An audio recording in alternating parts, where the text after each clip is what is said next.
This is a story about a young woman running away and finding her home. It begins with the moment she decides to run, when she faces a painful truth about her boyfriend.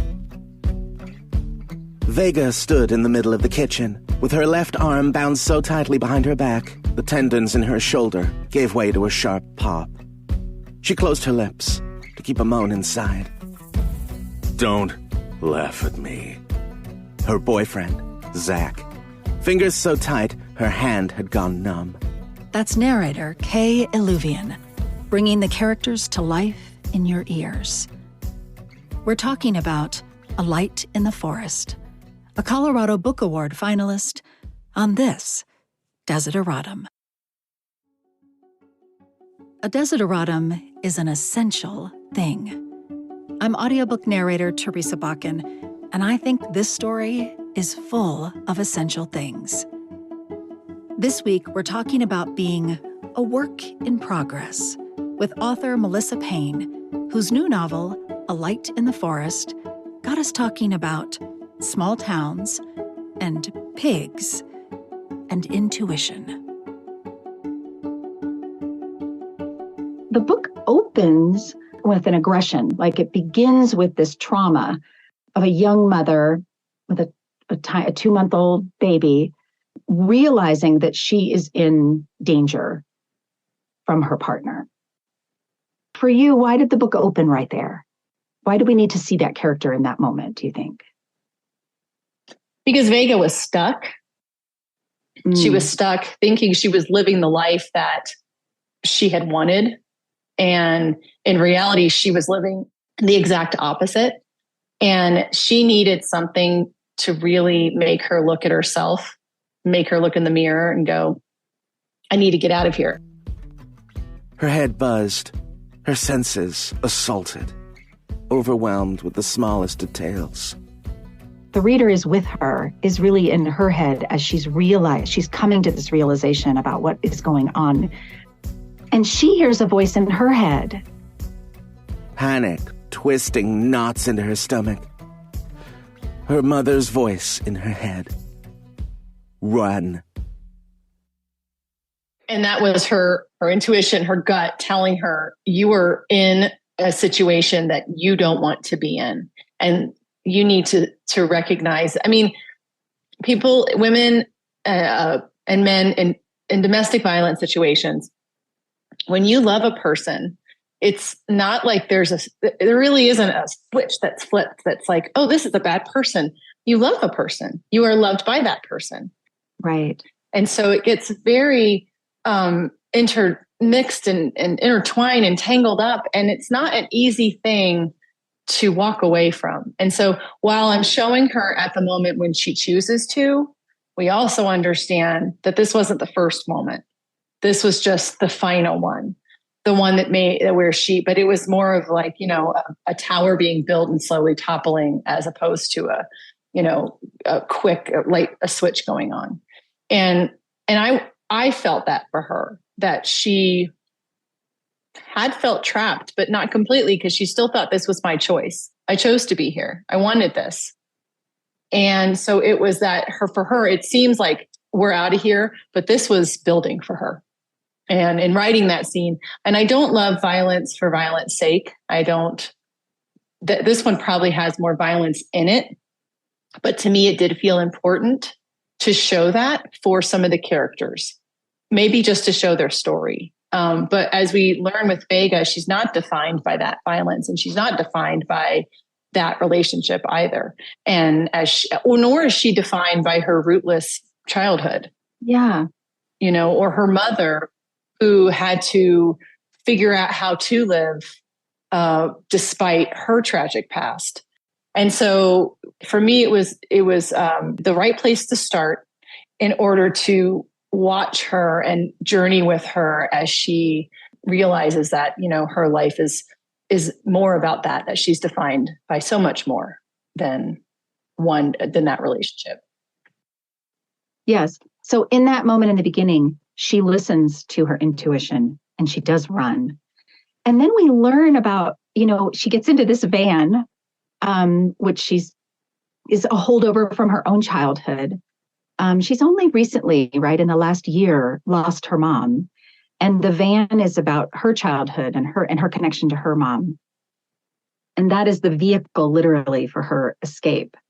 I love the autonomy of that. I think this is going to sound silly, but I think during COVID, like the idea of conversion vans and hitting the road and camping and, having that sort of a nomadic lifestyle became more, I don't know, maybe it's because I also live in Colorado, but I felt like that was a more, like, I was like, oh yeah, that's a thing. So I didn't have any trouble accepting that she had lived that way. But where did that come from? Have you been nomadic ever in your life? Like, was that from something of your own experience? Sometimes I wish I knew where ideas came from. And sometimes I'm like, where are they living inside of me? But there's a place they all live. But that one, actually, that one is kind of funny. I was on the 285, 285. And I was driving and a conversion van passed me hauling a trailer that looked like it had tools in it. That was pretty much it. I see that and I'm like, oh, and a woman was driving. And I was just, where's she going? What's she doing? And sometimes that's all it takes is just seeing somebody pass you by. And you just want to reach out and ask them, what's your story? What's going on here? And fortunately, since I'm a writer, I get to, tap into imagination. But that then quickly went to this idea of people in domestic violence situations who need an escape, who need to get out. And I thought of this handy woman for women and this idea of a woman who had her own tragedy that she was having to process on her own trauma that she was having to process on her own. She didn't have all the tools. She didn't have all the help or the counseling, the therapy, even a support group in the beginning. And so she's this individual who has something deep inside of her. And she's like, I'm going to survive this. May not look pretty, but I'm going to make it happen. And so she grows into this young mother and woman who, I can fix things. And so she is a handy woman for women and also can help them escape dangerous situations. And then through that develops this network of other women that she's helped and it grows into this thing that is all Vega knows, right? As she's grown up, it's all she's known. It's been her world.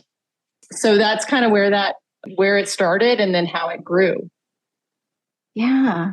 It just occurred to me actually that you do that at the heart of this story a couple times because Eve is also a person who can't say no to someone in need. That she also sees her life, how she exists in the world, as to be someone that wouldn't turn their back on someone else. The bell above the door rang, and Joshua Harrison, Levi's youngest grandson, walked in. Again, this is narrator Kay Alluvian. Eve felt the words grow stale on her tongue. Her pulse quickened. Joshua Harrison had come to ask her a question that would make the exact kind of trouble Eve wanted to avoid. But she couldn't say no. She knew firsthand what happened when family turned their backs on one of their own. And so often people who do choose to help, it is because they've experienced something similar or relatable. And it drives us. It drives us to continue to reach out and try to change that cycle for others. I did feel like where you take us with this main character, this small town itself felt like a character. And I think maybe what it is I feel like it is a small town, right? And there's something about that kind of microcosm of things that's very attractive for storytelling. Mm-hmm. Absolutely. I'm very drawn to small towns. Not that I don't think these same stories happen in big cities. They absolutely do. My experience is definitely more on a small town side. And I think it's really interesting when you can put characters up against each other in intimate settings where they can't necessarily get away from one another. They have to kind of confront more whatever is happening or whatever and a lot of my stories do deal with stereotypes and perceptions. And this book is no different. The article I'd read that just really got me about a farm in Appalachian. It wasn't Ohio, but it was in the Appalachian region of the country. And it was for non-binary, transgender, queer individuals who wanted to create kind of this like safe haven. And they farmed and they raised animals. And there were some direct references from this article that they had trouble with the community. But one thing that was a quote that was in there was this person said, the thing is in the city, there's a lot of hate, but it's anonymous. Here, I know the person's name who doesn't agree with me. And we still have to go to the same store. Like there's more of this like personal, we have to look each other in the eye. And so that brought a whole nother level. And so it was such a fascinating story and a reality for these folks that it really inspired me in this story. Yes, that's a really good point, that the smallness of the town makes people less anonymous. And maybe that requires people to rethink their hate. And so I wanted to talk a little bit about that, because you create this character, Eve, and you don't shy at all away from her history and some of the violence of that. She's so integral to this story. Yeah. What was very important to me for Eve, and Kay really captured this for me. She's talking about Kay Illuvian, the audiobook narrator. She's very talented. What was very important to me was that we didn't start this book with preconceived notions about this person, that we got to know her from the inside out, her hopes, her dreams, her desires in life. And that we weren't sitting there as a reader already with a picture in our head. So it was really important to me not to surprise a reader. That was not at all what I was attempting to do or important to me at all. I want readers, as I do with all my characters, to get to know my characters from the inside out. That's a really great way to explain it. I did really love getting to know her. And I think one of the cool things that you do is you give her sort of a level of wisdom that you explain through an NDE. So you have her experience something, and actually the experience is then tied to a mystery that unfolds for us through the whole book. But she has an experience with death. She has a near-death experience. And what does that do for her? So NDEs, if you ever get a chance to do a little bit of research, are fascinating. How similar they can be for people across cultures and belief systems. And so they're really fascinating. And Eve's gave her, going to that very precipice of life, many people who come back for that are forever changed. There's just some great equalizer that happens. And so being able to have that for Eve just gave her that kind of, I do always like sometimes, not all my stories have a magical element, but this was my second one that did. And I always like a little bit of magic in my stories. So Eve allowed that little bit of magic, that little bit of intuition. In some ways, intuition I completely believe that we have intuition. Maybe sometimes it's stronger in certain parts of our life than other parts, but that it's there. And Eve is kind of that personification of intuition. Yes. So you call it her knowing. That's how she refers to it. And she'll have a sense of something. And one of the things I loved about it is that then she's compelled to be honest about it. Mm-hmm. She not only does she have these intuitions, these knowings, but then it's part of who she is to be completely transparent, or as honest as she can about what she thinks she's experiencing and sensing about someone else. Right. And yet she's not infallible in her knowings. Like she thinks, like many of us, we think we know something. We don't know if this is the right thing to say to someone. And sometimes we take that leap of faith and we're honest. And sometimes it works and sometimes it doesn't. And so, while she's got this kind of like different experience behind her to back that up, we all kind of can do that in little pieces of our lives that we can relate to her in her need to be honest. I wrote down a couple of the things that she said because I just thought it was so, I don't know. I always am amazed when an author can speak through a character that way and have almost sort of a transcendent message, like there's something that the reader will go, oh, that struck here. And yet it's a character in a fiction. It's just a story. I write in a way where I'm trying to find places where maybe I can relate to characters myself. So I can't write a character if I can't relate or empathize with them. Right? Sure. So as writers and as readers, we learn to look for those places where we can relate, where we are similar or different, where our kind of spheres all, overlap. We hear somebody else's story and we're able to process different experiences through our lenses as well. And so that as a writer, it's really important to me. I have to be able to understand and relate to these characters. It's part of the process that I absolutely love. Yeah. Yeah, I can tell. I was going to ask you about Coonies. Sort of an odd, I was like, oh, what? What is this? But they actually, can you talk a little bit about how important pigs are to this story? Actually, this story started with the pigs in another version, like a whole nother version. I had heard about there was an infestation of these, the little pigs, not the Coonies, but these little pigs that people had gotten as pets.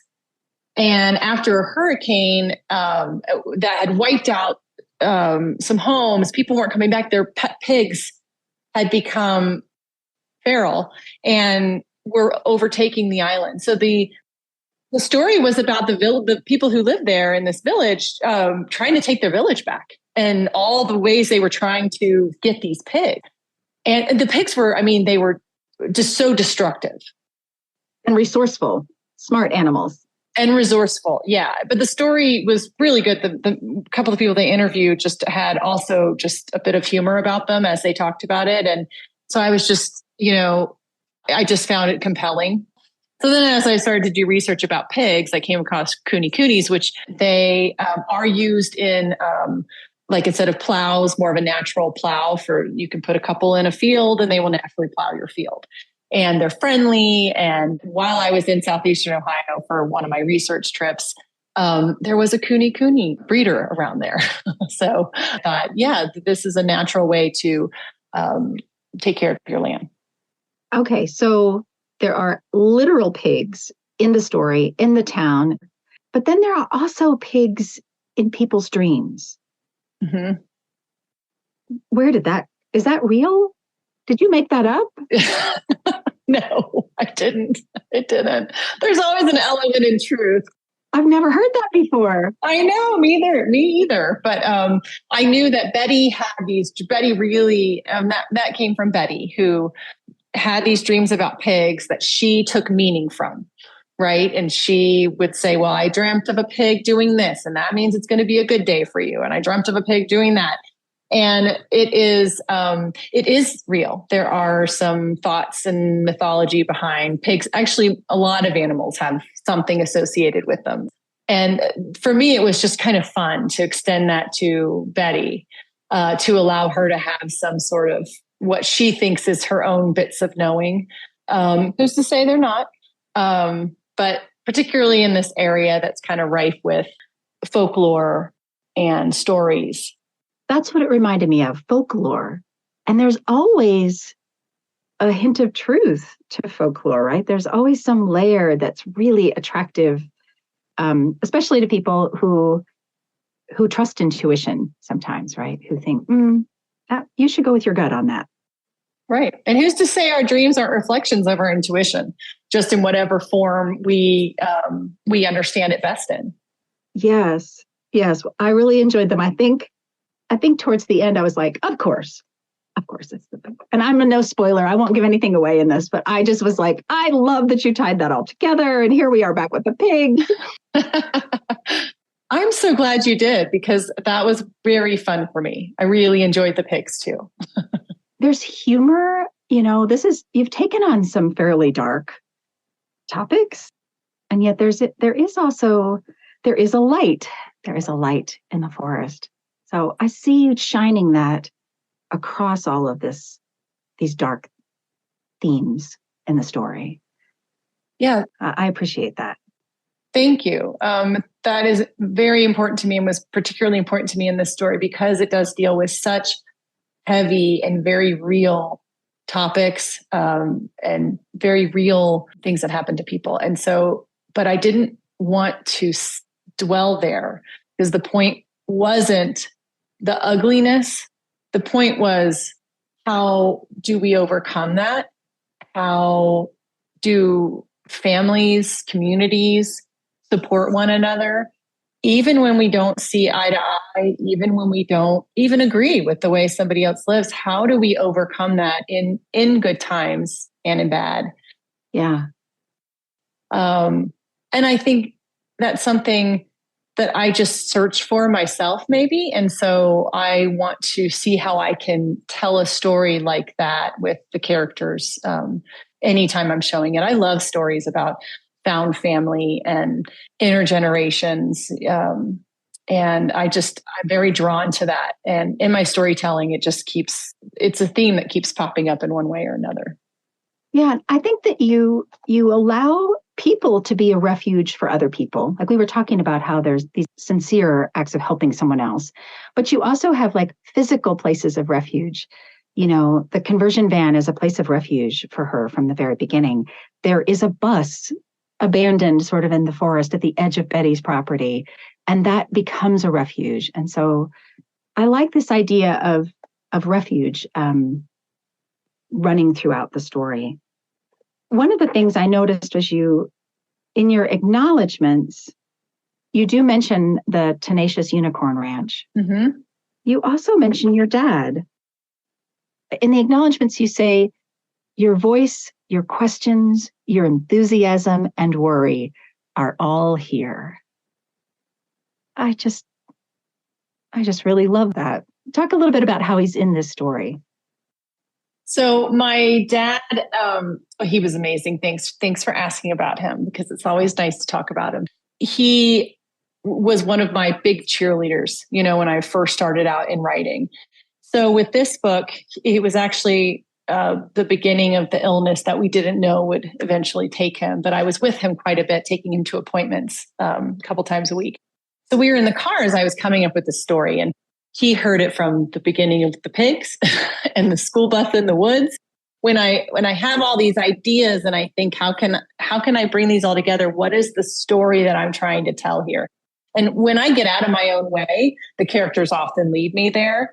But when I'm in my own way, I'm talking and I'm bringing in other people. And so my dad would say, I don't understand this story. What is your message here? And what is your focus with Eve? And what is he just asked all the right questions.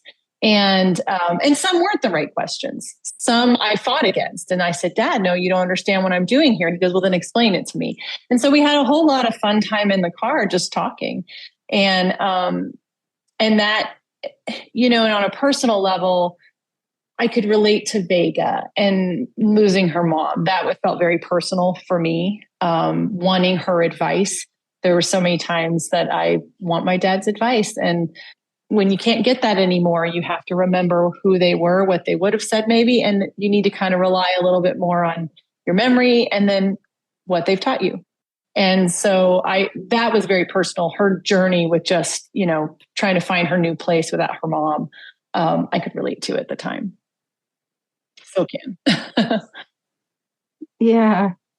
Yeah. I love the visual of you talking through the story with him. The way you explain inspiration, even though you said you never know where an idea comes from. But I think the way that you move through life is in observation and is in acknowledgement that everyone has a story. And you're just, you have a curiosity about that as you're moving through life.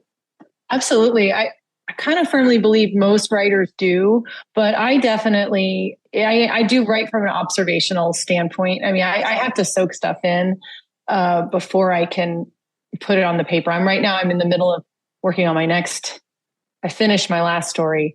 It's called The Wild Road Home. That comes out next year. Congratulations. Thank you.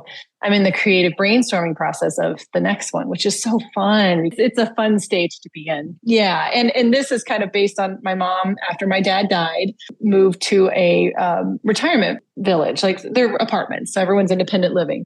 And the people there are fascinating and their stories. This part of life where many are dealing with loss and grief. And yet there's this vibrancy and this beauty to the stage of life too. And so all I have to do is go visit my mom and talk to people, and I feel inspired. Yes, there's so many stories. Mm-hmm. There's so many stories. Yeah, we bought the house that we live in. We bought from someone in his 80s. Uh-huh. Erwin lost his wife and his kids. They didn't want him living alone. And so they put the house on the market. And we came out with all 3 kids and looked at it. I fell in love with it. I had a dream that night. You want to talk about dreams and intuition. I had a dream that night that there was a turret on it. And I woke up and I told my husband, I think it's a castle. So we go back, we schedule a second viewing, and we come back out. And the buyer and the seller are not supposed to meet. Right. No. But he would not leave the house. He wanted to know who was buying it. Oh. So the second time we come out, he's here in his chair. And Bill had brought like a structural engineer because he was worried we're in this bluff and he was worried the whole thing was going to fall off the hill. So he brought an engineer with him. And so he's in the basement looking at the foundation. And I'm having a chitty chat with Erwin and getting to know him. And I said, I just want you to know, I had a dream that this house is our castle. And I just really, I just love it. And I love this land. And he starts to cry. And I was like, oh, Erwin, I'm so sorry. I didn't mean to upset you. And he's pulling out his wallet. And he opens up his wallet and he pulls out a business card and he hands me a business card. And it says, Erwin and Rhonda Steiner, Castle Oaks Alpacas. Oh my gosh. Wow. That gave me chills. I still get chills thinking about it.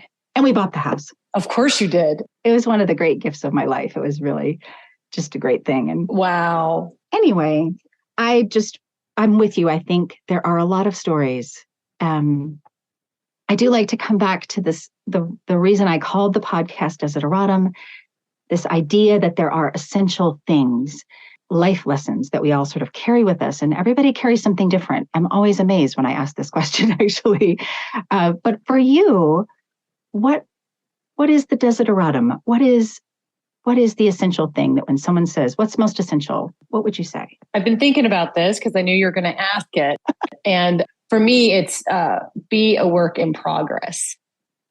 The way I approach my writing isn't ever to write it into perfection. I'm very aware that will never happen, but I'm okay with that. And I love the process of improving my writing each time and with each book, because I hope to do this career until I'm Erwin's age.